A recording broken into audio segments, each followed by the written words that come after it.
포도원 악한 농부의 비유입니다. 포도원 악한 농부의 비유. 장마철에 또 무더위에 접어들었습니다. 습도가 높아서 짜증이 계속 나고 또 무더위에 더위 때문에 또 짜증이 계속 나고 그렇습니다. 성격이 좋은 분들도 장마철과 무더위에 평정심을 유지한다는 것은 쉬운 일이 아닌 것 같습니다. 그래서 여러분을 위해서 격려하는 마음으로 시 한 편을 선물로 드립니다.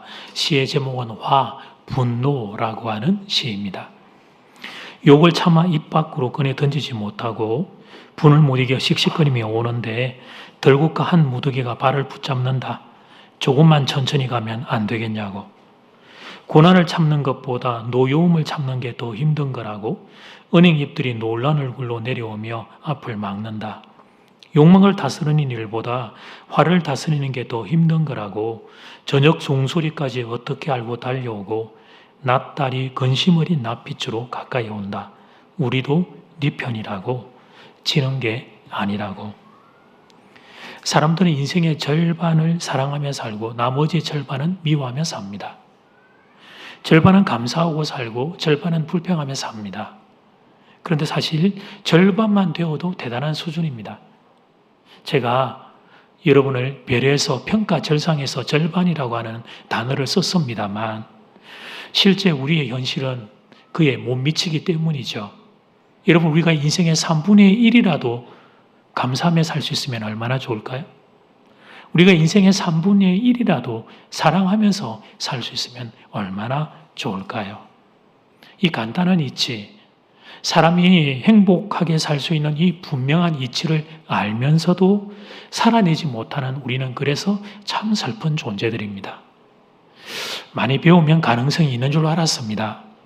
그래서 많이 배웠더라 합니다. 그런데 웬걸 많이 배운 게 오히려 감사하고 사랑하는 사람 하며 사는데 도움이 되는 게 아니라 장애물이 되는 걸 깨닫습니다. 그래서 그랬나 봅니다. 우리들 신앙의 선배들이 감사의 절기들을 정하고 그 감사의 절기를 지키기 위해 그래서 그렇게 힘을 썼나 봅니다. 그렇게라도 하지 않으면 우리는 감사를 영 못하고 사는 존재이기 때문이죠.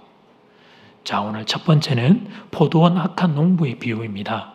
주님이 이 비유를 왜 말씀하셨는가? 그 의도를 우리 좀 묵상하죠. 유대 사회는 포도 농사를 많이 지었습니다. 땅의 기후의 특징과 연관이 있습니다. 땅이 석회암이기 때문에 그 물은 사람들이 그냥 먹어내면 해독하기가 어려워서 깨끗한 물을, 식음료를 먹기가 힘드니까 어쩔 수 없이 이제 포도주를 희석해서 음료수 대용으로 사용하는 땅이었습니다. 그래서 본문의 주인이 그 땅에서 가장 소중하고 귀한 포도원을 자기 땅을 내놓은 건지 땅을 산 건지 포도원을 크게 만들었습니다. 그리고 그게 필요한 모든 부대 시설까지 완전히 갖추었습니다. 그 다음에 이제 주인은 임의로 농부들을 몇 사람을 불러서 그들에게 그것을 새로 주고 이 주인이 이제 타국의 타지에 다른 일이 있어서 잠시 떠나게 되었습니다. 그 주인은 그 현장에 없는 부재지주인 셈이고 농부들은 그 땅을 위탁받은 소작농이 되는 거죠. 1절 말씀, 예수께서 비유로 그들에게 말씀하시되 한 사람이 포도원을 만들어 산 울타리로 두르고 접자는 틀을 만들고 망대를 지어서 농부들에게 새로 주고 타국에 갔더니 당시의 문화를 따르면 인정이 많은 주인은 소출의 4분의 1만 요구하고 4분의 3은 소작농들이 가지게 했습니다. 조금 인색한 주인들은 절반을 본인이 가지고 절반은 농부들에게 주었습니다. 그런데 종종 주인과 농부들 사이에 소작농 때문에 갈등이 생겼습니다. 동서고금을 막론하고 돈이 걸려있는 곳에는 늘 그렇게 갈등이 있기 마련이죠. 본문은 바로 이렇게 주인과 농부들 사이에서 벌어졌던 이 갈등이 주제가 되었습니다. 자, 여기서 포도원 주인은 성부 하나님을 지칭합니다. 포도원은 이스라엘 나라를 의미합니다. 하나님은 좋은 포도원 주인처럼 정성을 쏟아서 이스라엘 나라를 만드셨습니다. 그 나라의 조상으로 아브라함을 선택하셨습니다. 아브라함의 자손들이 애굽에서 신음하자 모세를 보내어 구출하셨습니다. 홍해를 건너게 하시고 광야를 지나는 동안 구름 기둥, 불 기둥으로 인도하셨습니다. 하나님은 울타리가 되어 주셨고 진짜 망대가 되어 주셨고 하늘에서 만나를 내려 주시고 반석에서 물이 쏟아지게 도와주셨습니다. 온 사랑과 정성을 쏟아서 아름다운 포도원, 열매 맺는 귀한 포도원과 같은 이스라엘 나라를 만드셨습니다. 그 다음에 그 나라를 농부들에게 맡기셨죠. 이 농부는 이스라엘 나라의 지도자들입니다. 과거에 구약 성경에 있는 이스라엘의 정치, 종교, 사회 모든 지도자들부터 시작을 해가지고 본문 당시 현장에서 듣고 있던 그 산헤드린의 대표들까지 모두가 다, 그러니까 역사 이래로 이스라엘 민족의 좀 지도적 그룹이라고 포함되는 모두가 다 이 농부 속에 포함되어 있습니다. 농부들은 주인의 특별한 은혜를 받았죠.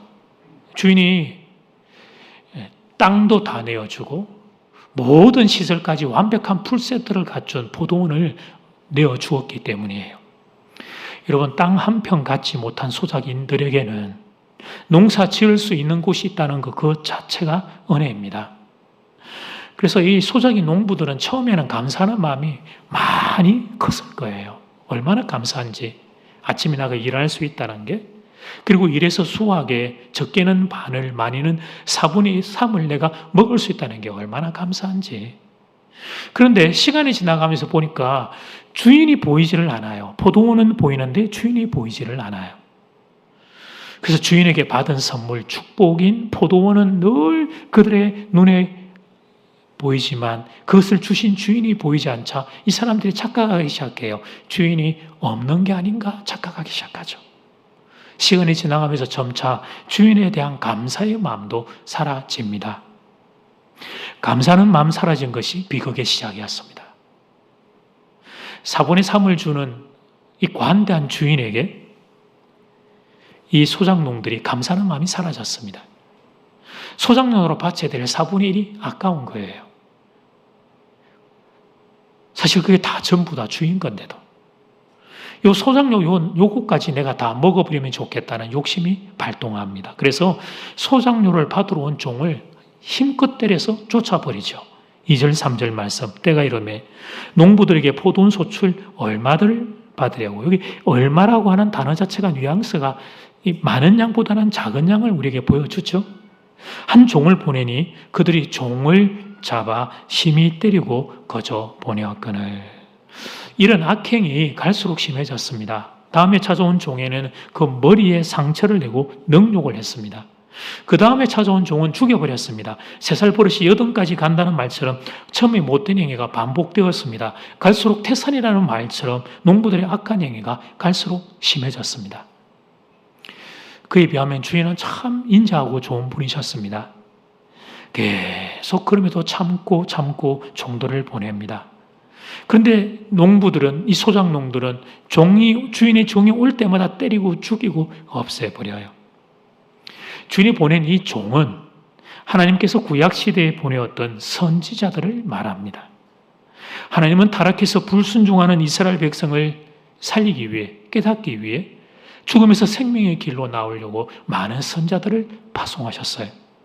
그런데 이스라엘 백성들이 백성은 말할 것도 없고 지도자들이 앞장서서 인간들이 좋은 일은 마음을 합치지 않고 나쁜 일에는 어떻게 이렇게 마음을 합치는지, 위로는 지도자, 아래는 백성까지 한 마음이 되어서 하나님의 종, 말씀을 전하러 온 선지자들을 박해합니다. 이것이 구약 선지서의 뼈아픈 역사죠. 여러분, 우린 여기서 한 가지 교훈을 배웁니다. 감사하는 마음이 없다는 것은 작은 문제가 아니다. 그것은 큰 비극의 시작이었습니다. 하나를 보면 열을 안다는 말이 있습니다. 감사 하나가 입에서 사라지기 시작하면 이게 지금 신앙의 문제가, 은혜가 바닥이 나고 있다는 것을 스스로 점검하면 됩니다. 여러분, 우리가 우리의 신앙 인격을 자기가 스스로 평가할 때 여러 가지 평가 지표가 있습니다만 감사를 중요한 평가 지표로 보시면 됩니다. 내가 감사가 좀 있으면 내가 아직까지 나의 신앙과 신앙의 인격 상태가 괜찮구나. 감사가 자꾸 사라지고 있으면 내가 내 스스로 옐로우 카드와 레드 카드를 갖다 대고 내 지금 신앙 인격이 무너지고 있다는 것을 볼 줄 알아야 합니다. 여러분, 우리는 모태에서 어머니 태에서 나올 때 빈손으로 나왔습니다. 그런데 하나님께서 먹을 것과 입을 것을 주셨습니다. 물, 공기, 햇빛, 인간의 생존의 3대 필수 요구 조건이죠. 물과 공기와 햇빛, 정말 거저 받아요. 물론 요즘 물은 우리가 사 먹습니다. 그죠? 세상이 하도 오염이 더 왜곡이 되어서 공기도 요즘은 또 선별해야 되는 상황이 되었습니다만 어쨌든 우리가 하나님께 공급받죠. 아내와 남편과 자녀를 주셨습니다. 항상 감사해도 모자랄 일입니다. 그런데 참 재밌습니다. 우리는 감사보다 불평이 많습니다. 내 입에서 감사의 소리는 점점 줄어들고 불평의 소리가 점점 커지고 있습니다. 이것이 비극의 시작입니다. 그래서 정신을 바짝 차려야 합니다. 감사가 사라지기 시작하면 은혜가 사라지고 있고 신앙이 바닥을 향해 가고 있고 내 인생이 불행을 향하여 걸음을 내디디고 있다는 걸 볼 줄 아는 시각이 있어야 합니다. 구약 성경을 보면 여러 개의 감사절이 나오죠.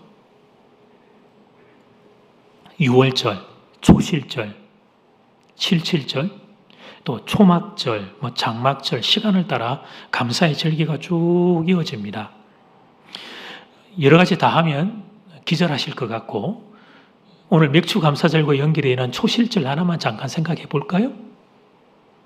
초실절은 보리 첫 열매의 수확에 대한 감사 예배입니다. 칠칠절은 49일 동안 드립니다. 77? 그럼 여러분 하셔야죠. 77, 49. 예. 힌트를 드렸잖아요. 모르는 분 계셨죠? 그게 77절이 49일이어서 77절인 거. 예, 모르는 분 계셨는데 77, 49인데요. 77절의 첫날이 초실절이에요. 첫날이. 그러면 77절의 마지막 50일이 되는 날이 뭘까요? 오순절이죠, 오순절.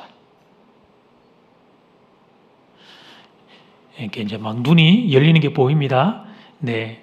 49일, 77, 49일의 감사절기를 지내는데 첫날을 초실절로 첫 초자를 써서 그리고 열순 개념으로 하니까 5번 순이 되면 50일 되는 날 오순절로 그렇게 이제 절기를 지켜요.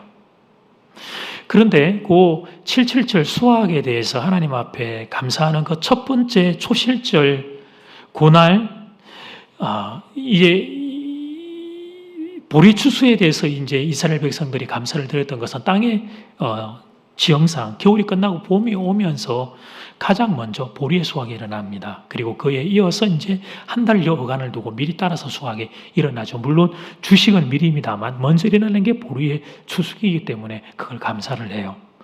레위기 23장 10절은 이렇게 기록을 하고 있는데요. 같이 한번 읽어볼까요? 시작.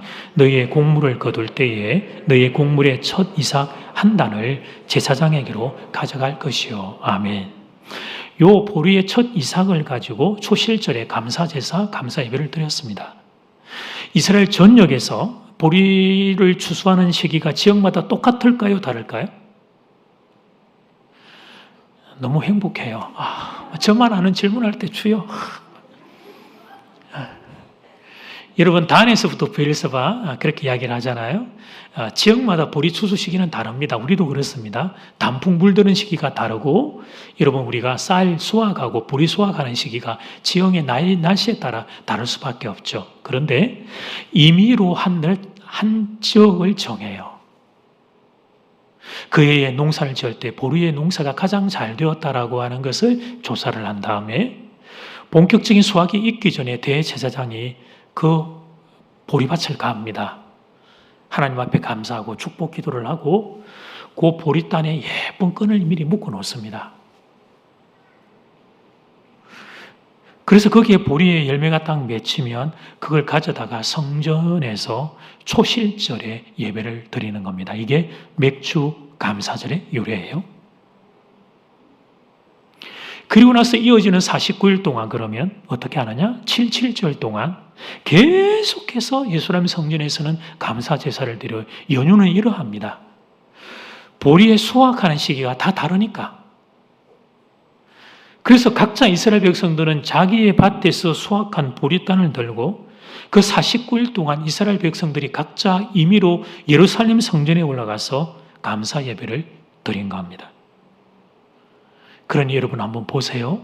첫날 초실절 제사장이 딱 정한 가장 아름다운 것을 단을 묶어서 하나님 앞에 감사 제사를 드리고 나면 우리로 치면 저기 북단 강원도에서부터 저 남단 제주도까지 막 이왕하는 거 우리 부산을 예루살렘을 칩시다. 그러면 전역에서 이스라엘 백성들이 그 보리단을 알고 예루살렘 성전으로 감사 예배를 드리기 위해 그렇게 올라왔던 거죠. 모두가 다 했냐? 그건 아니고 그때나 지금이나 믿음의 정도는 차이가 있는 거니까. 조금 이해가 되죠? 그래서 이제 그 대표적으로 한 날을 딱 처음 시작할 때 날을 정한 게 7.7절 날의 첫날 초실절이고 그걸 이제 우리가 맥주 감사절로 보는데 이스라엘의 절기상 이 초실절은 4월이 니산월이고 그 니산월 4월이 6월절도 있었던 이스라엘의 정월에 해당하는데 4월 16일을 이제 초실절로 해서 그렇게 드려요. 사진장 한번 볼까요? 먼저 농부는 저렇게 한 단을 가장 좋은 단을 수확한 걸 안고 거기서 무릎 꿇고 하나님 앞에 감사를 드리고 저 단을 소중히 잘 간직하고 예루살렘 성전까지 가지고 와서 하나님 앞에 그렇게 감사의 제사로 올려드렸던 거예요. 자, 이제 우리가 성경에서 이야기하고 있는 초실절과 칠칠절과 맥주 감사절이 어떤 유래가 있는지를 조금은 이해를 했습니다. 시대와 공간을 훌쩍 뛰어넘어 봅시다. 140여 년 전에 언더우드 아펜젤 선교사님이 한국에 입국하셨습니다. 그분들을 필두로 참 좋은 선교사님들이 한국에 들어오셨습니다. 우리는 정말 하나님께 감사할 게 많아요. 전 세계 선교 역사를 보면 조선 땅만큼 좋은 선교사님들이 들어온 나라가 없다고 보여지기 때문이에요. 이 선교사님들이 조선의 이 백성들을 너무너무 사랑하시니까 많은 걸 가르쳐 주고 싶었는데 그중에서 특별히 감사절기를 가르쳐 주고 싶으셨어요. 왜냐하면 감사는 개인과 나라와 민족이 하나님의 큰 복을 받는다는 걸 아셨던 거예요. 그때 조선 땅은 핍절하기가 이루 말할 수가 없었습니다. 그런데 이 땅이 하나님의 귀한 복을 받는 땅이 되기를 위해서 참 그렇게 가난하고 못 먹는 백성들에게 감사절기를 가르치기로 작정하십니다. 그때 조선은 농업을 근간으로 삼는 사회였죠. 가을에 9월, 10월에 여러분 이제 쌀을 수확을 하고 타작을 한 다음에 겨울이 지나고 봄이 올 무렵이 되면요. 가난했던 일반 백성들은 사실 거의 대부분 가난했습니다. 국민들의 거의 한 70% 정도는 가난했다고 봐야 될 거예요. 굶주림에 시달려야 했어요. 봄 기간 내내 많이 가난한 사람은 3월부터 조금 여유가 있는 사람은 4월, 5월이 되면 굶주리기 시작을 한 거죠. 그래서 춘궁기라는 말이 나왔습니다. 봄춘자를 사용해서 3월, 4월, 5월이 되면 쌀이 다 떨어져서 먹을 게 없었습니다. 그리고 보릿고개라는 말도 그래서 나온 거죠. 한국의 농사는 가을에 쌀을 수확하고 난 뒤에 그 뒤에 이모작으로 보리를 심는데 물론 밭도 있지만 이모작으로 보리를 심는데 보리가 수확되는 시점은 빨라야 6월이 되어야 가능했기 때문이에요. 그래서 쌀은 다 떨어져 버리고 보리는 아직 나지 않을 때 먹을 것이 없을 때 그때 참 많이 배가 고팠어요. 사진 한번 보실래요? 보릿고개라는 사진입니다. 대한민국 역사박물관 사진을 발췌를 했고 아래에 보면 우유 배급받는 아이들. 여러분 저 때의 저 모습은 특별하게 가난한 아이들만의 모습이 아니라 그 땅에 우리의 국민들의 우리 아이들이 대부분 저렇게 참 배가 많이 고팠던 시절입니다. 촉은 목피라는 말도 그래서 나왔죠. 풀뿌리와 나무 껍질을 벗겨 먹는다. 나무 껍질을 벗겨서 여러분 물에다가 그걸 이렇게 쭉 이렇게 펴가지고는 그렇게 해서 제가 마치 먹은 것처럼 이렇게 말을 해서 저도 그 정도 시절은 아니었어요. 근데 그런 시절이 있었단 말이죠. 그러다가 여러분 6월 달에 접어들어서 보리를 첫 수확했을 때 그 기쁨을 상상해 봐요. 상상해 봐요. 부모 여러분 상상해 봐요. 아이들이 먹을 거 없어서 한 달, 두 달, 세 달을 얼마나 애들이 울어대는지. 풀뿌리, 나무 뿌리, 그 독이 섞여 있어서 아이들 먹으면 발진도 생기고 막 아이들이 그렇게 아프던 아이들에게 그 볼이 여러분 생겼을 때 수확한 것으로 아이들을 그래도 조금 배불리 먹일 수 있었을 때 그 감격과 감사를, 이런 한국적인 농사의 절기를 고려해서 100년 전에 선교사님들이 맥주 감사절을 7월 초로 잡으셨던 거예요. 근데 왜 6월달이 아니고 목사님이 7월 초입니까? 그게 보리가 수확되는 게 6월 초순부터 말까지 폭이 넓고 또 미리 한 달 뒤 7월 초에 나오기 때문에 그걸 함께 다 이렇게 아울러서, 그래서 여러분 7월 초에 맥주 감사절을 잡았던 거예요. 구약 성경의 유대인들은 니산월, 4월, 16일 그때가 보리가 처음 나지만 우리는 6월 7일 그때 보리가 나기 때문에 우리의 농업의 기후에 맞춰서 맥주 감사절을 그리 잡으신 거죠.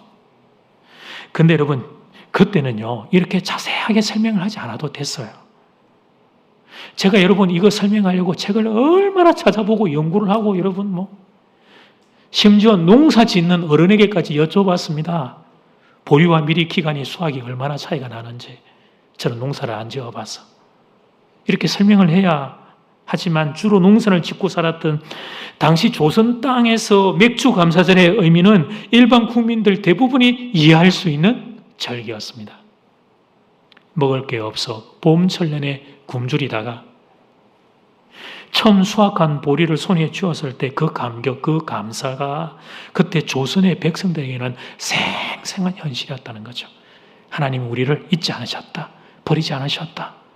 또 이 절기에 우리의 먹을 보리를 하나님이 주셨다. 그 감사가. 세월이 많이 지나서 이제 우리는 산업화 시대를 살고 있습니다. 그리고 춘궁기 보릿고개에는 도무지 상상이 되지 않는 부유함을 누리고 있습니다.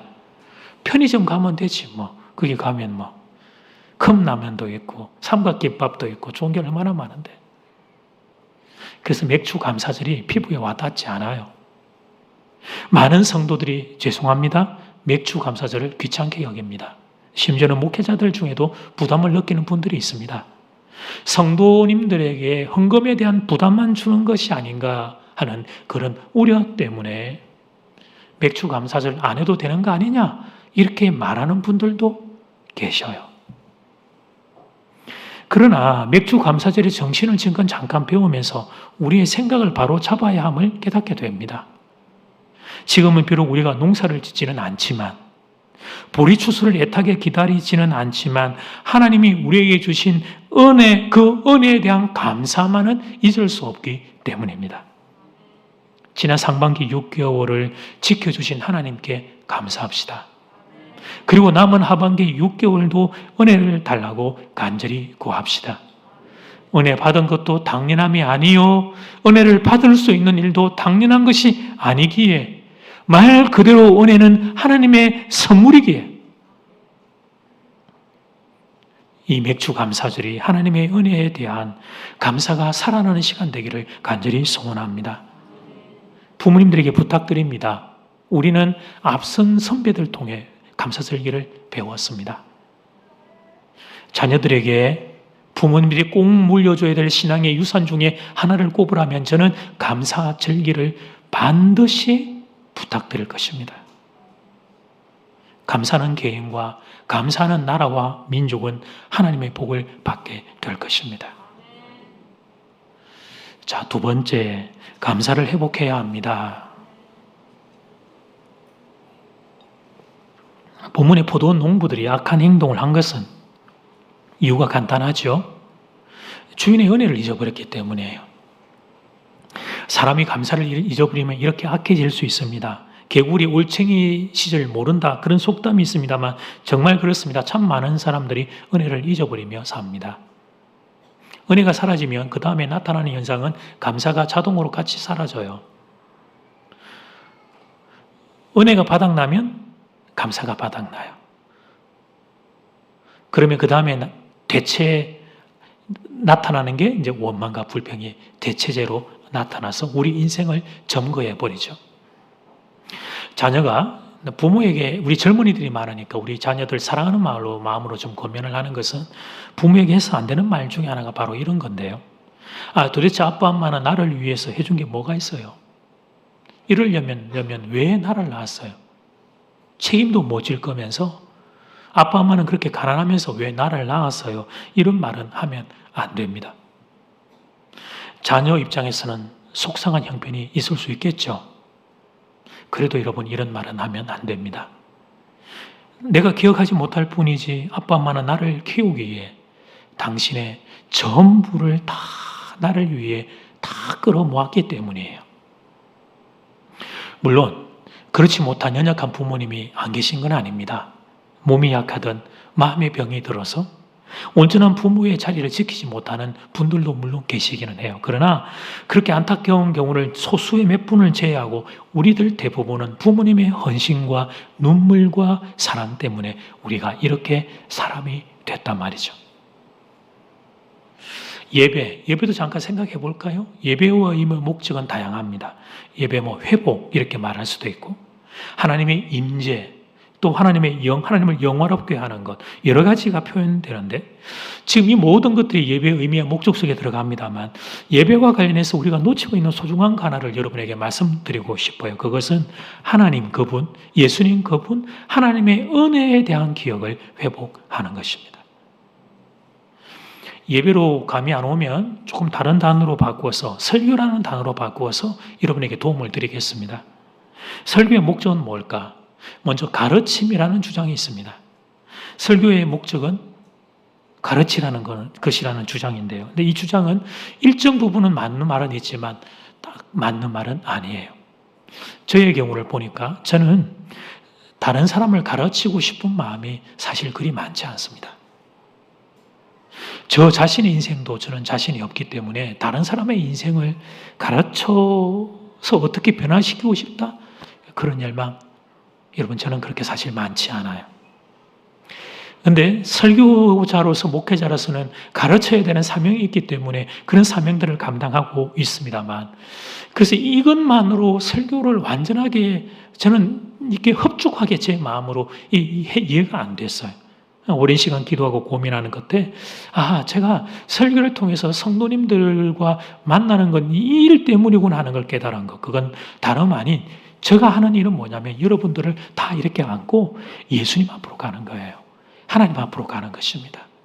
여러분에게 예수님을 기억나게 하는 것입니다. 여러분에게 하나님을 기억나게 하는 것입니다. 여러분에게 하나님의 은혜를 생각나게 하는 거예요. 이 설교 시간을 통해서. 설교에서 다시 예배로 돌아와 보면 여러분 예배를 통해서 그러는 우리는 은혜를 다 경험하면 우리의 삶 가운데 내 인생 가운데 임하신 하나님의 사랑과 은혜를 우리는 예배를 통해 다시 알게 됩니다. 세상살이에 지쳐서 나의 욕심이 묻혀서 첫 번째는 세상살이 지치고 두 번째는 나의 욕심이 묻혀서 다 잃어버리고 놓아버렸던 하나님의 은혜를 예배 시간을 통하여 우리는 다시 기억하게 되죠. 근데 그건 기억을 하면 놀라운 일이 일어났죠. 하나님이 여전히 나를 사랑하시고 심지어는 나의 미래도 하나님이 책임져 주실 것을 믿는 믿음까지 이 은혜의 기억은 우리에게 선한 파장을 일으키는 거예요. 이게 예배 시간에 일어나는 사건입니다. 뭔가 새로운 것을 배운다기보다 사실 알고 있었는데 잊어버렸던 것들, 알고 있었는데 그 중요성을 놓쳐버렸던 것들, 내 마음의 밑바닥에 가라앉아 있던 것이 성령의 도우심으로 말미암아 이게 살아나고 새롭게 깨달아지고 그래 하나님 계시잖아. 그래 주님 계시잖아. 하나님 나와 함께 계시잖아. 그 알고 있었던 은혜들이 내 영혼을 다시 부흥시키는 거예요. 여러분 새 노래 그런 말이 있습니다만 우리가 부를 새 노래는 이전에 한 번도 불러 모으지 못한 새로운 가사와 곡 그런 걸 의미하는 게 아닙니다. 몇 번을 우리가 이미 반복해서 부른 찬양일지라도 오늘 할렐루야 찬양대 찬양도 얼마나 좋은지 저는 정말 복음송도 너무 좋아하는데요. 찬송가는 요즘 부르면 부를수록 왜 그렇게 좋은지 모르겠어요. 얼마나 좋은지. 이미 많이 불렀던 찬양인데 유달리 이번에 찬양을 부르는데 하나님의 사랑에 절절절절히 느껴져서 몸이 건조하게 입술이 아니라 내 마음의 중심으로부터 새로운 마음으로 부르게 되는 찬양, 그걸 새 노래, 새 찬양 그렇게 부른다는 거예요.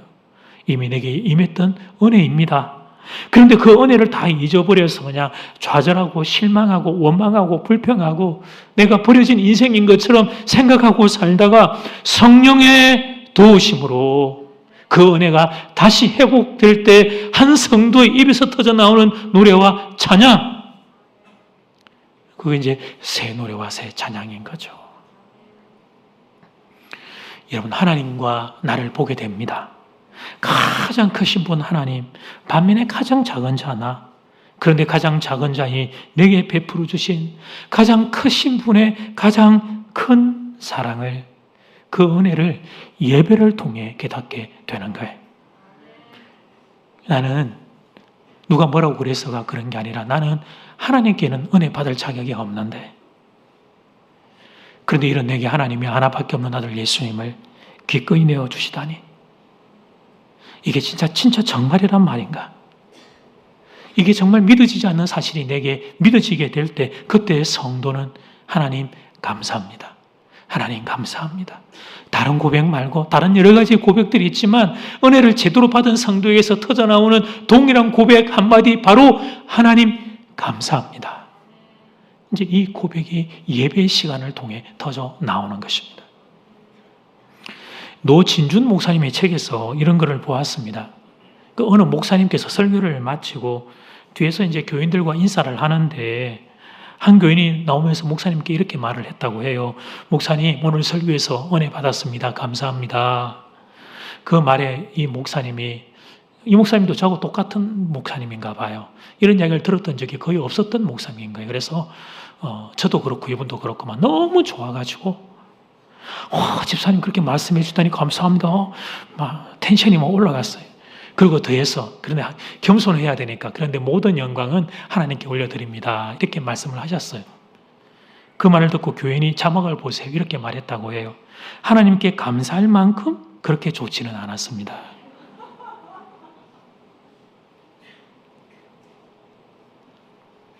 아니, 말을 해도 왜 이렇게 하는지. 이왕지사 은혜 받았다고 말했으면 좀 끝까지 좋았다고 말을 하지. 왜 이렇게 뒤에 가서는 비꼬아 버리는 거지? 꽈배기도 아닌데 우리는 왜 이렇게 잘 비꼬아 버리는지. 그런데 사랑하는 여러분, 설교가 은혜로 왔는데 그런데 하나님께 감사할 만큼 좋지 않았다는 건 거짓말입니다. 그건 모순입니다. 성립되지 않습니다. 앞뒤의 명제가. 정말 은혜를 받으면 하나님께 감사를 하게 됩니다. 정말 은혜를 받으면. 정말 은혜를 받으면 다른 건 전 잘 모르겠어요. 분명한 거 한 가지, 주님 감사합니다. 이 고백이 우리에게서 나오게 돼요. 은혜의 핵심이 뭐냐? 은혜의 핵심? 하나님이 내게 베풀어 주신 사랑을 깨닫게 되는 거예요. 그래서 은혜 제대로 받은 성도에게는 입이 열려서 감사가 나오고, 여러분 눈에서는 눈물이 나오고 얼굴에서는 웃음이 번져가는 거죠. 설교의 서론으로 다시 돌아가 보겠습니다. 사람들은 인생의 절반을 사랑하면서 살고 나머지 절반은 미워하면서 삽니다. 인생의 절반은 감사하면서 살고 나머지 절반은 불평하면서 삽니다. 미움보다 사랑이 훨씬 더 좋고 불평보다 감사가 훨씬 더 좋습니다. 더 좋은 정도가 아니라 당연히 그 길로 가야 되겠죠. 한 번 사는 인생이요, 순식간에 지나가는 인생이요, 너무나 짧은 인생이기에 행복하게 살려면 우리에게 얼마나 기간이 남았는지 모르게, 그렇기 때문에 미움 대신에 사랑을, 불평 대신에 감사를 하면서 살아가야 합니다. 그런데 여러분, 우리의 불행을 원하는 악한 존재가 있어요. 사탄 마귀가 그 원흉입니다. 사탄 마귀가 날마다 우리의 심령을 공격해요. 우리의 마음이 불행하도록 공격합니다. 그 주요 전략이 사랑 대신에 미움을, 감사 대신에 불평을 선택하게 하는 거예요. 속지 마요, 좀 제발. 속지 마요. 미움의 결과가 불행이며 불평의 결말이 불행이기 때문이죠. 나만 그런 게 아니라 관계되는 사람들을 다 불행하게 만들죠. 미움과 불평은. 그래서 사탄이 그렇게 공격을 해요. 원리를 깨달으셨으니 사랑하는 여러분, 이제는 여러분이 선택하실 차례입니다. 나는 어떤 인생이 될 것인지는 이제 여러분이 선택하실 차례입니다. 저는 여러분이 행복한 인생이 되기를 바랍니다. 다른 건 몰라요. 저는 좀 행복한 인생이 되길 바라요. 여러분을 위해서 기도하는 몇 가지가 있어요. 여러분의 건강, 여러분의 자녀들, 여러분의 정말 좀 행복한 인생이 되면 좋겠다. 더 현실 세상에 살고 있으니까 여러분이 하나님 앞에 드리는 10의 1조가 많아지길 위해서도 저는 기도해요. 마지막에 아멘 소리가 좀 더 커지는 것 같은데 정말 제가 기도하는 것들이 있어요. 어떻게든 여러분 좀 행복하면 좋겠어요. 여러분 그러기 위해서는 불평과 감사의 두 개 중에 어디에 중심이 가야 되는 걸 기억을 하시고, 감사를 내가 선택하기 위해서는 하나님의 은혜가 내 가슴에 살아있어야 합니다. 비례 법칙입니다. 은혜가 올라가면 감사가 올라가고 은혜가 떨어지면 감사가 떨어져. 결핍, 눈앞에 결핍. 모든 인생은 결핍이 다 있어요. 빌 게이츠도 결핍이 있습니다. 결핍은 모든 인생에게 존재하죠. 근데 그 눈앞의 결핍 때문에 하나님의 은혜를 놓치고 잊어버렸다면 그 하나님의 은혜를 회복할 수 있기를 바랍니다. 핵심은 예수 그리스도의 십자가와 부활입니다. 우리가 개인차가 있습니다. 그러나 우리들 모두가 동일하게 받은 은혜가 있는데 그것이 바로 예수 그리스도의 십자가와 부활입니다. 바로 오늘 예배 시간에 하나님께 받은 은혜가 살아나기를 소원합니다. 나 같은 죄인이 예수의 십자가 사랑으로 인해 구원받은 은혜, 이거 하나만 해도 갚을 길이 없음을 깨닫게 됩니다. 나는 죄인이라 죽을 수밖에 없는데, 그런데 예수님의 부활이 내게도 현혹이 있어서 죽음 위에 나도 부활의 영광을 누리게 된다는 사실, 이 사실이 선명하게 떠오르기를 바랍니다. 그래서 여러분 모두 오늘 예배 끝나고 여러분 댁으로 돌아가시면서 자막을 보시면 이렇게 고백할 수 있기를 소원해요. 예수님 감사합니다. 함께 같이 고백해 볼까요? 시작. 예수님 감사합니다. 아멘.